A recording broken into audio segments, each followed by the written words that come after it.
से जाके ठोकी थी गाड़ी। आ जाओ।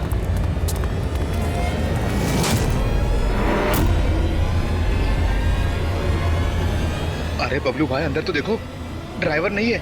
गाड़ी अपने आप कैसे चल रही थी?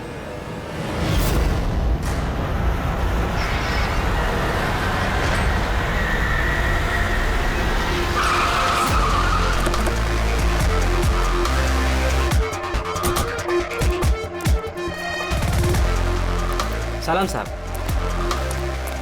क्या बात है? एक्सीडेंट के केस में सीआईडी को बुलाया तुम लोगों ने? सर मुझे लगा है नॉर्मल एक्सीडेंट नहीं है, इसीलिए। क्यों? ऐसा क्यों लग रहा है? सर आइए खुद ही देख लीजिए, आइए।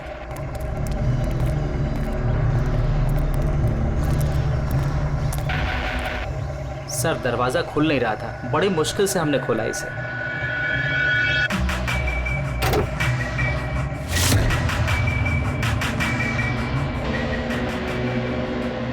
सर इन लोगों ने। मैं देखता हूँ। किसने देखा था पहले? क्या हुआ था? सर ऐसा पहले कभी देखा ही नहीं। गाड़ी में ड्राइवर नहीं था सर। गाड़ी में ड्राइवर नहीं था, गाड़ी अपने आप चल रही थी। अरे यार साफ साफ बताओ भाई। हाँ सर, गाड़ी में ड्राइवर नहीं दिखाई दिया और गाड़ी जाके सीधे पेड़ से टकरा गई। अरे क्या बात कर रहे हो? गाड़ी के अंदर ड्राइवर है, मना पड़ा है। नहीं सर, सच में गाड़ी में ड्राइवर नहीं था, नहीं तो ये गाड़ी मेरी भी गाड़ी को टकराते हुए बच गई। लाश की हालत से तो लगता है कि गाड़ी काफी स्पीड में थी। सर गाड़ी बहुत स्लो थी, लेकिन इतनी स्लो में कोई मर कैसे सकता है? गाड़ी भी ऑटोमेटिक है, हर चीज ऑटोमेटिक है, सेफ्टी डिवाइस भी ठीक है।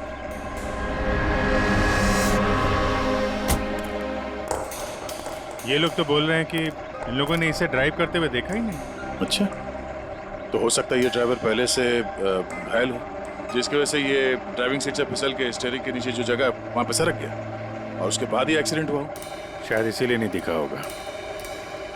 कुछ पता चला कौन है? कुछ आईडी वगैरह? अरे हाँ, इसका नाम अमन है और उसका मोबाइल है बुरी तरह से टूट गया। और एक बात अभिजीत, ये गाड़ी ऑटोमेटिक है, ये देखो इंजन अभी भी ऑन है, ऑफ नहीं हो रहा है। हो सकता है जब ये एक्सीडेंट हुआ हो उसकी वजह से जो इम्पैक्ट हुआ उससे ये कार का कंप्यूटर क्रैश हुआ। यार ये लोग तो बोल रहे हैं कार बहुत स्लो थी जब टकराई। ऐसा इम्पैक्ट? कहीं कार के साथ कुछ छेड़छाड़ तो नहीं की गई? हो सकता है। ठीक है, गाड़ी को पुलिस गैरेज भेजते हैं और इसको फोरेंसिक लैब।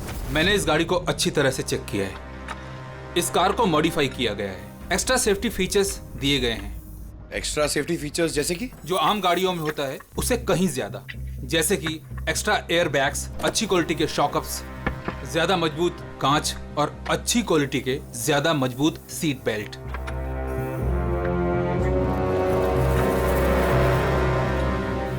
ये देखो, निकोटीन पैच। Nicotine patch? ये तो सिगरेट छोड़ने के काम में आता है ना? हम गाड़ी के सिस्टम को कंप्यूटर से लिंक कर सकते हैं? जी हाँ मैडम, एक मिनट।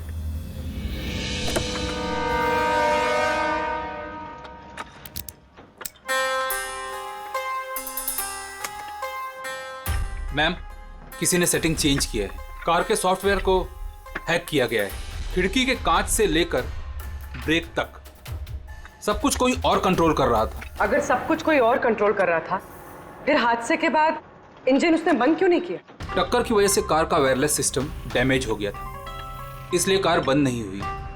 गाड़ी को हैक किया गया? मतलब ये एक्सीडेंट नहीं है, ये तो मर्डर है।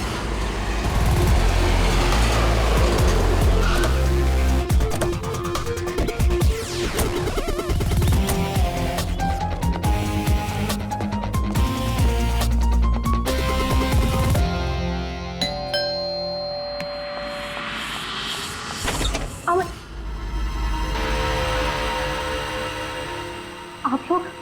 सीआईडी। अरे इस आदमी पर कोई टैंकर चढ़ गया था क्या? सारी की सारी हड्डियां टूट गई हैं। कोई टैंकर वैंकर नहीं चढ़ा था इसके ऊपर साउंड के। एक छोटा सा एक्सीडेंट हुआ था यार। छोटा सा? हाँ, वो भी किसी ने करवाया था। आपके पति अमन का एक्सीडेंट हुआ है और वो नहीं रहे। आपको कैसे पता?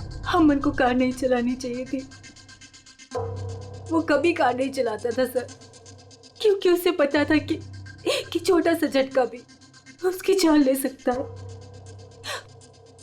पर आप लोग मेरा मतलब है कि सीआईडी यहाँ पे। जी, क्योंकि हमें लगता है कि उनका खून हुआ है। खून? पर ऐसे कैसे हो सकता है सर? एक्सीडेंट से पहले तो अमन मुझसे फोन पे बात कर रहा था, हम दोनों फोन पे बात कर रहे थे कि अचानक फोन कट हो गया। मैंने बहुत ट्राई किया लेकिन फोन नहीं मिला। मैं समझ गई थी कि कुछ तो ठीक नहीं है। अमन कभी भी खुद गाड़ी ले जाकर इतना बड़ा जोखिम नहीं उठा सकता था। खुद ड्राइव नहीं करते हैं तो ड्राइव कौन करता है? सर, हमारा एक ड्राइवर है। कहाँ वो ड्राइवर कहाँ है अभी? उसकी तबीयत खराब थी इसलिए वो छुट्टी पर है। कहीं उस ड्राइवर नहीं तो कुछ गड़बड़ नहीं गई गाड़ी में? नहीं सर, हमारा ड्राइवर बहुत ही भरोसेमंद इंसान है। वो ऐसा कभी नहीं कर सकता। पिछले 15 साल से वो हमारे लिए कार चला रहा है। सर, इसके शरीर पर 7 जगह हड्डियों के टुकड़े टुकड़े हो गए, 43 जगह हेयरलाइन फ्रैक्चर्स हैं और 21 जगह माइन्यूट फ्रैक्चर्स हैं। और हैरानी की बात तो ये है कि इसके पहले भी इसके शरीर पर बहुत सारे फ्रैक्चर्स हो चुके थे जो अब हील हो गए। बस इन हड्डियों के टूटने की वजह से इसके शरीर के नाजुक अंग जैसे हार्ट, फेफड़े, ये सब डैमेज हो गए और मौत भी शायद इसी वजह से हुई है। साळुंखे, ये कैसे निशान है? बस ये निकोटिन पैचेस के निशान है। इसके शरीर पे बहुत ज्यादा है। इसे सिगरेट पीने की लत थी और वो इसे छोड़ना चाह रहा था। Nicotine patches? अच्छा। और फिर यार अभी तारिका ने बताया कि इसके शरीर पर पुराने फ्रैक्चर्स के निशान भी हैं, बहुत सारे। ये पुराने फ्रैक्चर्स का क्या मतलब हो सकता है? अमन को ड्राइविंग तो आती थी ना? हाँ सर। तो फिर जोखिम किस बात का? अमन मेरे या आपकी तरह नहीं था सर। छोटे से छोटा झटका भी उसकी जान ले सकता था। ड्राइविंग की वजह से उसकी जान को खतरा था। इसीलिए हमने कार में भी काफी मॉडिफिकेशंस करवाई थी और ड्राइवर को भी कहा था कि कार आराम से चलाए। छोटा झटका भी उसकी जान ले सकता था? क्या मतलब? क्या कुछ था उसको? कोई प्रॉब्लम थी?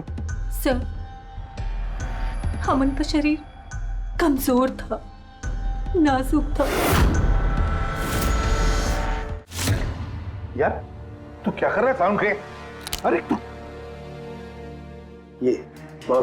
ये ऑस्टियोजेनेसिस इम्परफेक्ट है।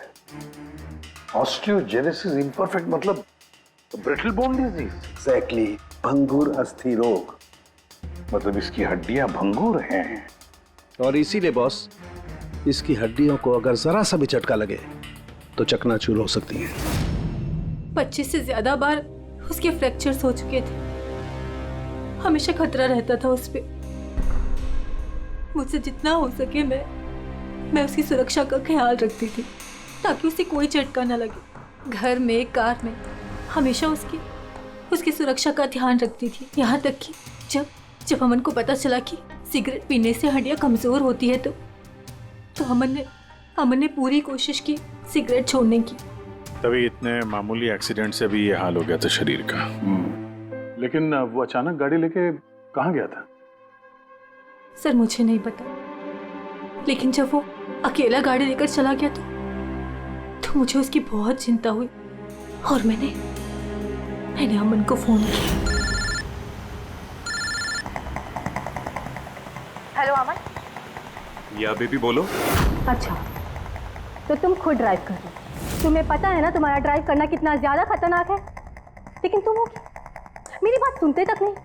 वैसे ऐसा कौन सा जरूरी काम था जिसके लिए तुम खुद गाड़ी लेकर निकल गए? ड्राइवर तक का वेट नहीं किया गया तुमसे? जरूरी था स्वीटहार्ट, लेकिन तुम परेशान मत हो, मैं गाड़ी आराम से ही चला रहा हूँ। अमन, मुझे ऐसा क्यों लग रहा है कि तुम मुझसे कुछ छुपा रहे हो? देखो सुप्रीति, मैं मानता हूँ कि मैं सारी बातें तुमसे शेयर नहीं कर पा रहा, लेकिन इसका मतलब ये नहीं कि तुम उल-झुल बातें सोचने लग जाओ। है कुछ प्रॉब्लम्स, मैं उन्हें सॉल्व कर लूँ, फिर तुम्हें सब कुछ बता दूंगा। प्रॉब्लम्स? तुम अभी क्यों नहीं बता सकते मुझे? क्योंकि ये सब खतरनाक है, वो लोग बहुत खतरनाक हैं, मैं तुम्हें नहीं बता सकता। खतरनाक लोग? Oh no. अमन, हेलो। कौन सा प्रॉब्लम? और ये किन खतरनाक लोगों की बात कर रहे थे वो? कुछ पता है आपको? सर, मैं कुछ नहीं जानती। अमन की किसी से कोई दुश्मनी, कोई बिजनेस राइवलरी वगैरह? इस बारे में मुझे कुछ भी पता नहीं, लेकिन हाँ, मयंक और नेहा आपकी शायद कुछ मदद कर सकते हैं। मयंक और नेहा? ये कौन है ये लोग? मयंक पेशे से एक वकील है और अमन का दोस्त भी, और नेहा अमन की सेक्रेटरी थी। अच्छा, ये मयंक का ऑफिस कहाँ है?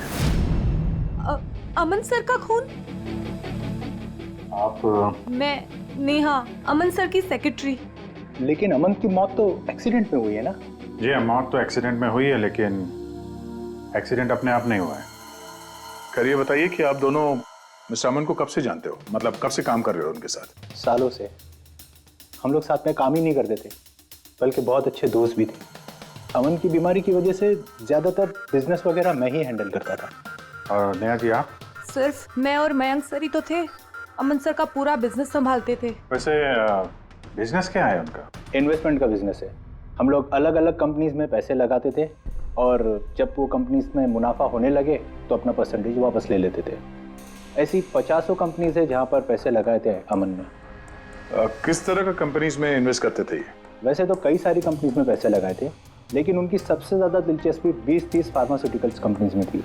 फार्मा कंपनी या दवाइयों की कंपनी? जी, ये कंपनीज बहुत नुकसान में चल रही थी, लेकिन आपको तो पता ही होगा अमन की बीमारी के बारे में। और ये कंपनीज उसी बीमारी का इलाज निकालने की कोशिश कर रही थी, और अमन का सपना था कि इस बीमारी का इलाज संभव हो जाएगा तो किसी और को वो तकलीफ नहीं उठानी पड़ेगी जो उसे थी। और सर, अभी तो उन कंपनीज में फ़ायदा भी होना शुरू हो गया था। कोई दुश्मनी, किसी से कोई लड़ाई झगड़ा? नहीं सर, ऐसा तो कुछ नहीं था। अगर कुछ होता तो वो मुझे ज़रूर बताते थे। अमन की वाइफ का कहना है कि पिछले कुछ दिनों में वो परेशान लग रहा था। आपको जानती? परेशान तो थे, मगर मुझे कुछ बताया नहीं। मुझे लगा काम का प्रेशर होगा बस। आपने बताया था कि दवाइयों की कंपनी जो नुकसान में चल रही थी उनमें से कुछ को फायदा होने लगा था। सबको नहीं सर, शायद एक को। मुझे उसकी डिटेल चाहिए। जी, मुझे अकाउंट चेक करना होगा। ठीक है। और मुनाफे के अलावा कोई ऐसी बात जो आपको अलग लगी या फिर कुछ अजीब सी हो, वो भी बता दीजिएगा।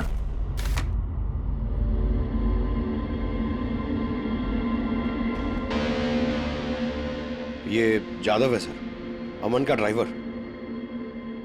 काफी परेशान लग रहा है वो। देखते हैं।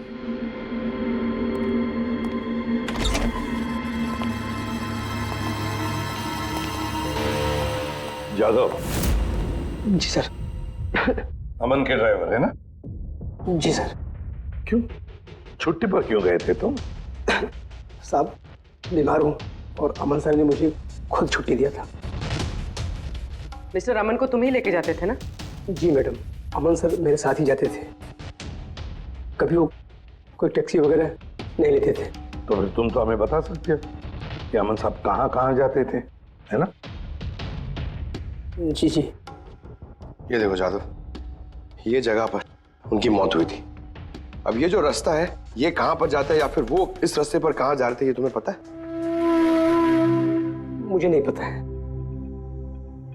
देखो, हमें पता है कि तुम इसके बारे में जानते हो। तुम्हारी भलाई इसी में है कि सीधे सीधे बता दो। जी मैडम। सुप्रीति मैडम से कुछ कहिएगा मत। वो सड़क के कुछ दूर पे एक मोटेल है, वहां हमेशा वो बार बार जाते थे। मोटेल में बार बार जाते थे? क्यों, इससे मिलने जाते थे? जी साहब, एक मैडम थी।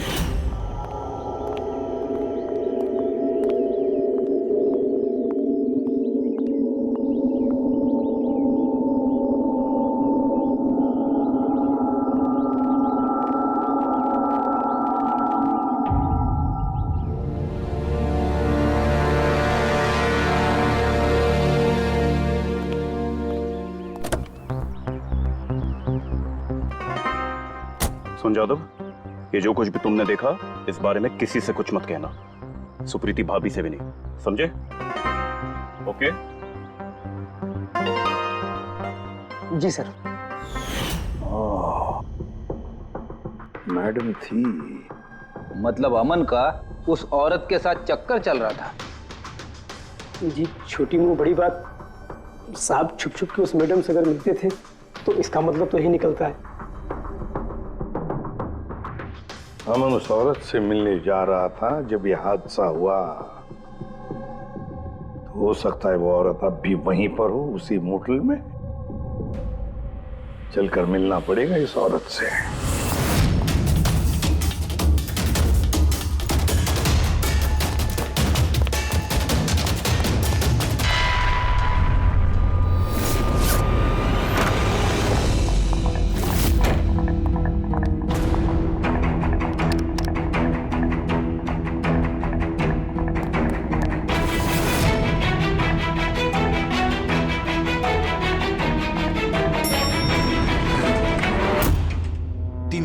सर उधर।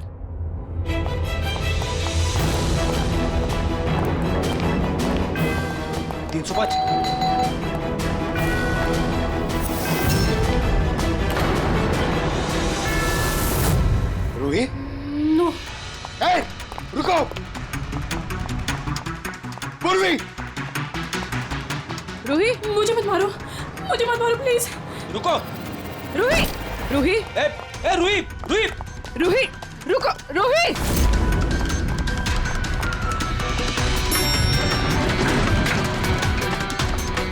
ए रुक जा।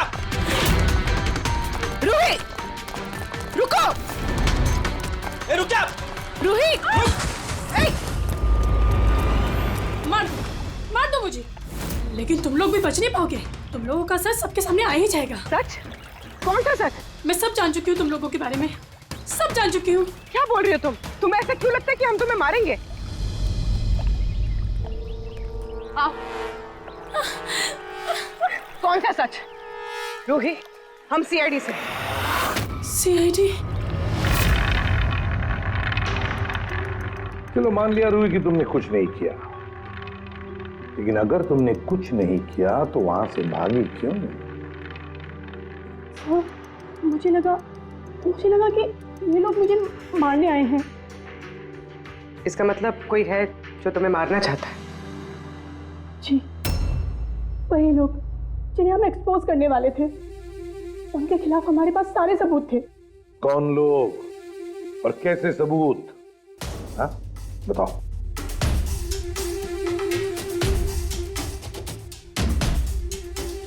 इसे तुम जानती हो ना, यमन है ना, इसी के साथ तुम मिलकर काम करती थी, इसी के साथ मिलकर तुम उन लोगों को एक्सपोज करने वाली थी जिसकी वजह से अमन की जान चली गई। देखो री, अब शायद तुम्हारा नंबर है, वो लोग तुम्हें मारेंगे। सर मैं मरना नहीं चाहती, मैं मरना नहीं चाहती सर। तो फिर बताओ, बताओ जल्दी, कौन लोग हैं वो? उनका राज छुपाने से वो तुम्हें छोड़ेंगे नहीं। सर,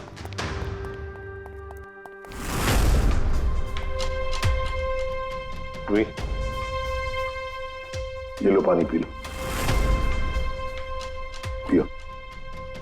और मैंने जो कहा ठंडे दिमाग से सोचो, अपने बारे में सोचना जरूर। मैं आता हूं।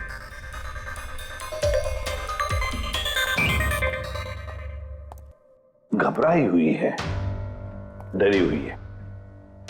लेकिन अब डरने की क्या जरूरत है सर? अब तो सीआईडी के पास है वो। लेकिन सर वो हम पे भरोसा नहीं कर पा रही, थोड़ा वक्त लगेगा। से जो अमन का वकील है मयांक, उससे क्या पता चला? सर, अमन ने बहुत सारी दवाई की कंपनियों में पैसा लगाया था, लेकिन वो सब की सब घाटे में चल रही थी। एक कंपनी है जिसने अभी अभी फाइनली फायदा करना शुरू किया था, CRM फार्मास्यूटिकल। और सर ताजुब की बात यह है कि अमन ने पिछले हफ्ते ही इस कंपनी के साथ जितने भी डीलिंग्स है वो सब तोड़ दिए, और मयंक भी इस बात से काफी हैरान था।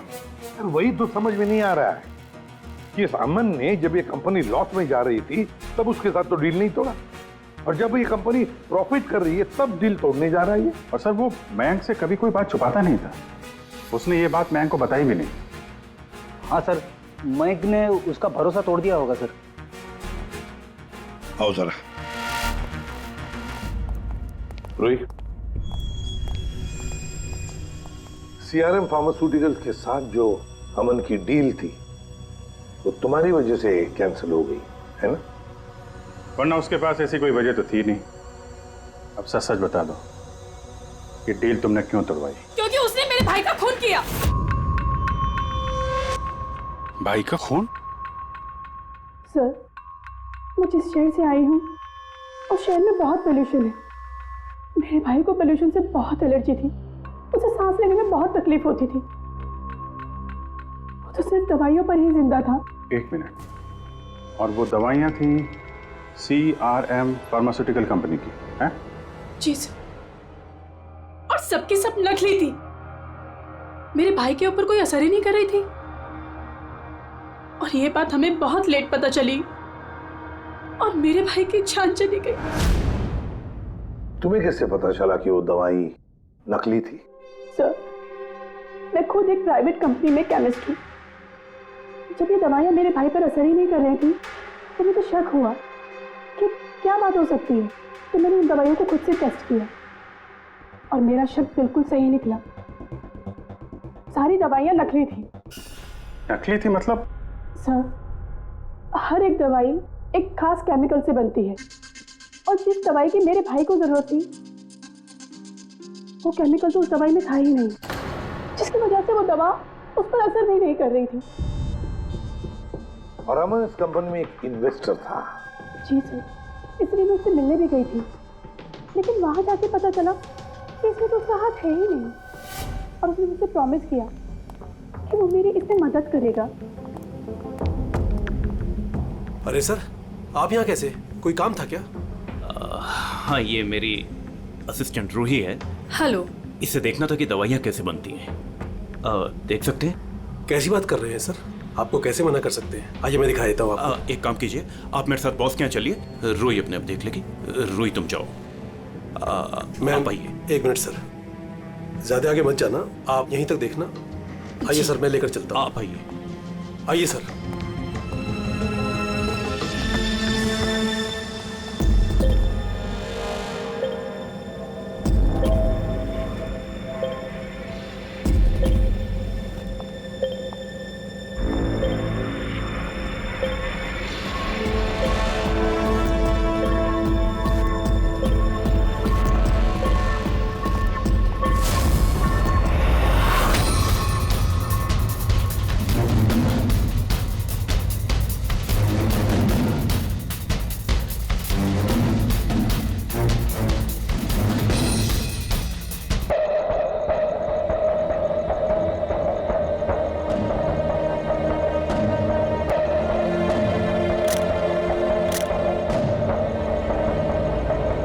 ये तो वही केमिकल है, लेकिन ये लोग यहाँ से बाहर क्यों लेके जा रहे हैं? फिर हमने सारे सबूत जुटा लिए थे और सारे सैंपल्स भी टेस्ट किए थे।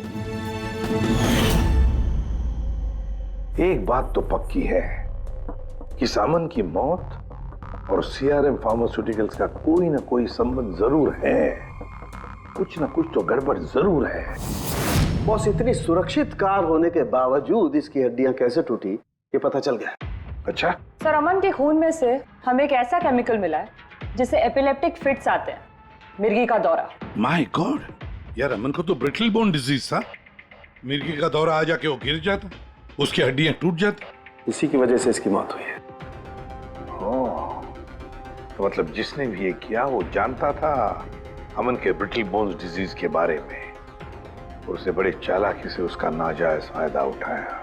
पहले उसने अमन की गाड़ी का कंप्यूटर हैक किया और फिर एक्सीडेंट से पहले उसे उस केमिकल का इंजेक्शन दिया जिसकी वजह से उसे मिर्गी का झटका आ जाए। उसे मालूम था अमन किसी भी हालत में बच ही नहीं सकता। अगर मिर्गी का झटका आ जाता तो वो गिर जाता, जिसकी वजह से उसकी हड्डियां टूट जाती और वो मर जाता। अगर उसमें से भी बचता तो कार के एक्सीडेंट में से तो बच ही नहीं सकता था वो। समझ कि मिर्गी का दौरा पड़ने वाला जो ड्रग है कितनी देर बाद असर करता है? बस कुछ घंटे तो लगते हैं। मतलब ये ड्रग अमन को एक्सीडेंट से कुछ घंटे पहले ही दिया गया था। सर, कहीं ऐसा तो नहीं कि किसी ने इसे नींद में इंजेक्शन दे दिया हो सकता है। बस एक काम करते हैं, इस अमन की बॉडी को फिर से एक बार अच्छी तरह से चेक करते हैं, देखते हैं कहीं कोई इंजेक्शन का निशान तो नहीं है। तारिका? Yes sir.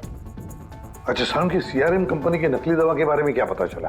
बॉस, उन नकली दवाइयों में एम्फेड्रिन नहीं है।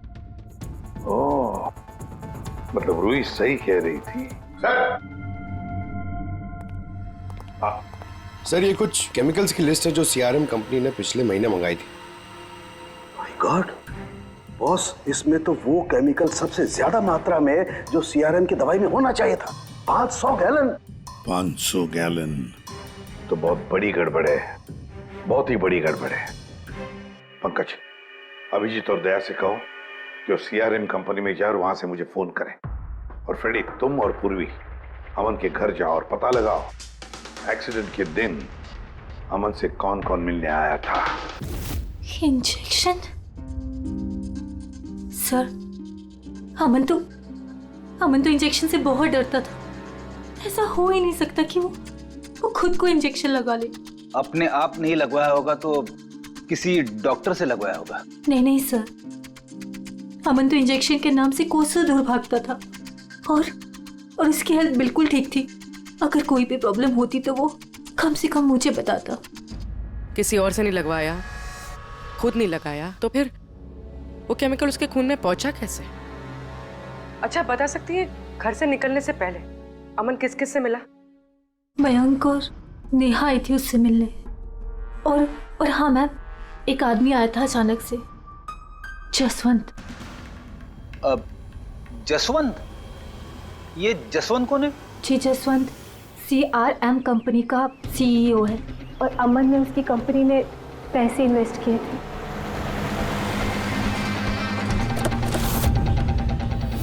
मिस्टर जसवंत, आप अमन के घर गए थे उससे मिलने के लिए उसके एक्सीडेंट के कुछ घंटे पहले?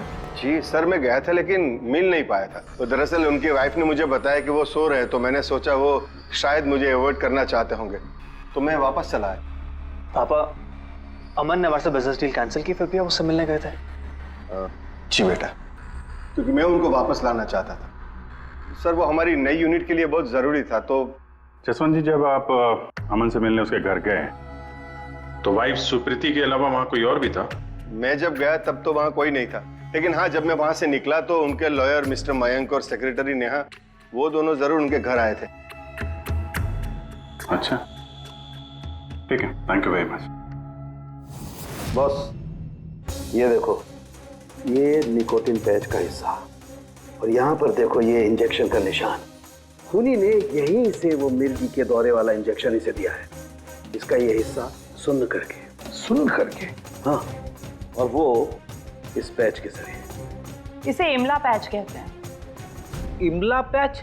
ये बच्चों को इंजेक्शन लगाने से पहले लगाते हैं ताकि वो पर्टिकुलर एरिया सुन्न पड़ जाए और उन्हें दर्द ना हो।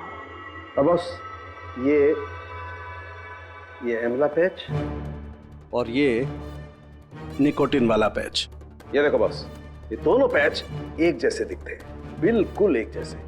हाँ, खूनी ने इस निकोटिन वाले पैच की जगह ये एमला पैच इसके हाथ पर लगाया, इसके हाथ का ये हिस्सा सुन्न कर दिया और बाद में मिर्गी के दौरे वाला इंजेक्शन यहाँ से लगा दिया, शायद तब जब वो सो रहा था। हाँ सर, ये कर कौन सकता है? जसवंत तो एक हफ्ते से अमन को मिला भी नहीं, तो फिर? सर वो मयंक या फिर नेहा, वो तो नहीं। पंकज, ये खेल कौन खेल रहा है तो हम पता लगा ही लेंगे। अब हम भी एक खेल खेलेंगे, एक ऐसा खेल जिसमें जीत सिर्फ हमारी ही होगी, हमारी जीत।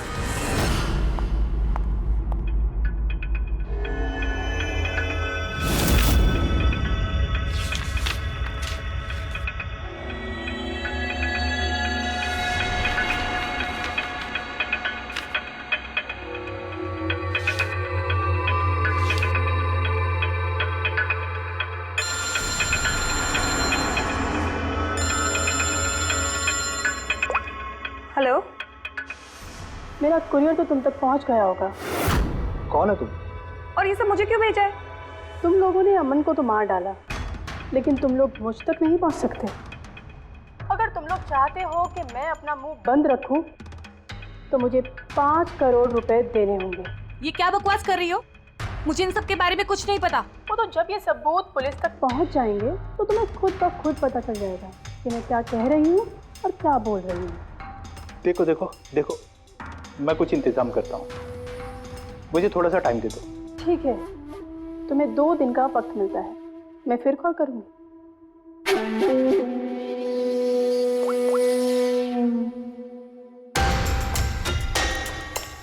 तो मास्टरमाइंड ये मयंक है।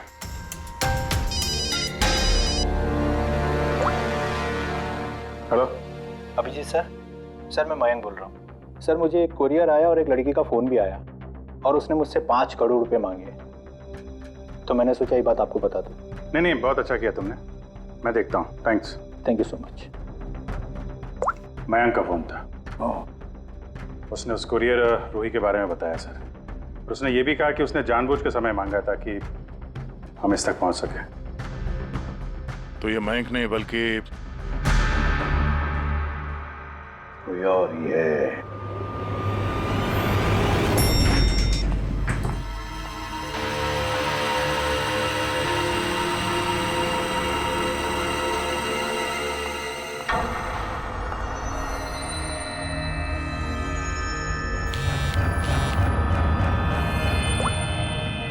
हाँ सर। पूरी इसने यहाँ पर नजर रखी है ना तुमने? हाँ सर, वो अभी अभी यहाँ से निकली है। कड़ी नजर रखना पूर्वी, बिल्कुल कड़ी नजर। अपनी नजरों से ओझल मत होने देना उसे। ये नेहा ही हमें उस खूनी तक पहुंचाएगी। सर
सर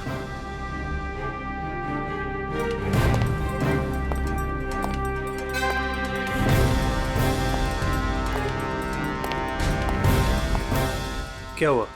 इतनी जल्दी में क्यों बुलाया? क्या है ये सब? ये सब क्या है? तुमने तो कहा था कि किसी को कुछ पता नहीं चलेगा। फिर हमारे बारे में ये लड़की सब कुछ कैसे जानती है? डोंट वरी बेबी, मैं सब संभाल लूंगा। मैं हूं ना, जैसे उस अमन को ठिकाना लगाया वैसे इस लड़की को भी ठिकाना लगा दूंगा।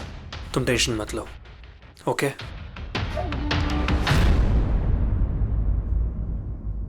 पहले हमसे तो निपट लो। You are under arrest, Mr. Ashwin.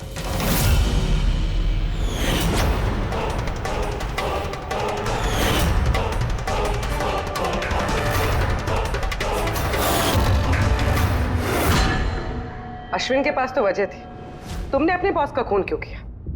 हम दोनों एक दूसरे से प्यार करते। जब मुझे पता चला कि अमन सर सीआरएम फार्मास्यूटिकल की जांच कर रहे हैं, तो ये बात मैंने अश्विन को बता दी ताकि वो लोग अपनी गलतफहमियां दूर कर सके। लेकिन इसने तो अमन को ही दूर कर दिया। क्यों अश्विन? मैं जानता था कि अमन को कुछ समझाने का कोई फायदा नहीं होगा। वो तो हमें जेल भिजवा के ही रहता। तुमने मेरे भाई को मारा, अमन का खून किया और ना जाने कितने मासूमों की जान ली होगी तुमने अपनी इन नकली दवाइयों से। बिजनेस में बहुत घाटा हो रहा था, नुकसान पे नुकसान हो रहा था। डैड नहीं मानते, इसलिए उनको बिना बताए मैंने केमिकल्स को नॉर्थ इंडिया के प्लांट में बेचना शुरू कर दिया। उससे हम नशा बनाते थे, थोड़ा प्रॉफिट हो ही रहा था। अमन ने सारा खेल बिगाड़ दिया। सिर्फ फायदे के लिए दवाइयों की जगह पे तुम ये जहर बनाने लगे थे, हाँ? मुझे कंपनी की हालत पता थी। मैंने अमन सर को अश्विन से मिलाया था ताकि वो कंपनी में इन्वेस्ट करके उसे टूटने से बचा सके। और अमन खुद को तुम लोगों से बचा नहीं पाया। ये सब कुछ मैंने अपने प्यार के लिए किया। मेरे अलावा कोई ये कर नहीं सकता था क्योंकि वो अपने निकोटीन पैच मुझे से मंगाते थे।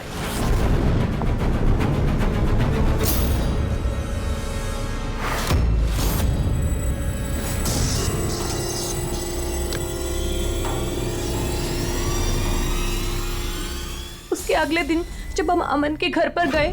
अरे आप ही गए? पर अमन तो सो रहे हैं, अगर कुछ इम्पोर्टेंट काम है तो मैं जगा देती हूँ। नहीं कोई बात नहीं, हम इंतजार करेंगे। ओके, मैं अभी आती हूँ।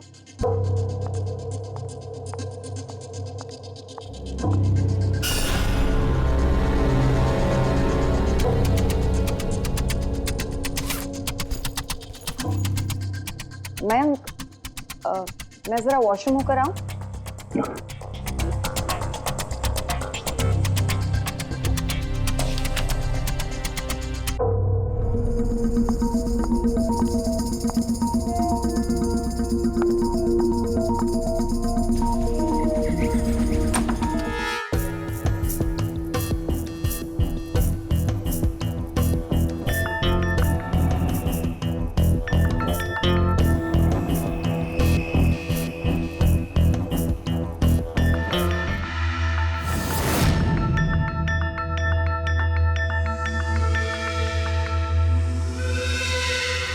और वो दौरा उसकी कमजोर हड्डियों के लिए जानलेवा बन गया। और तुम चीफ टेक्नोलॉजी ऑफिसर, तुमने रिमोट कंट्रोल से अमन के कार के कंप्यूटर को हैक कर दिया और उसका एक्सीडेंट करवाया। कमाल का दिमाग पाया है तुम लोगों ने, कमाल का दिमाग। काश यही दिमाग किसी अच्छे कामों में इस्तेमाल करते तो देश का भला हो जाता, समाज का भला हो जाता। पर नहीं, तुम्हारे इस टेढ़े दिमाग ने दो मासूम लोगों की जानें ली और पता नहीं कितने सैकड़ों लोगों की मौतें हुई तुम्हारी इस गलत दवाइयों की वजह से। तुम्हें तो कड़ी से कड़ी सजा होगी, शायद फांसी होगी तुम्हें।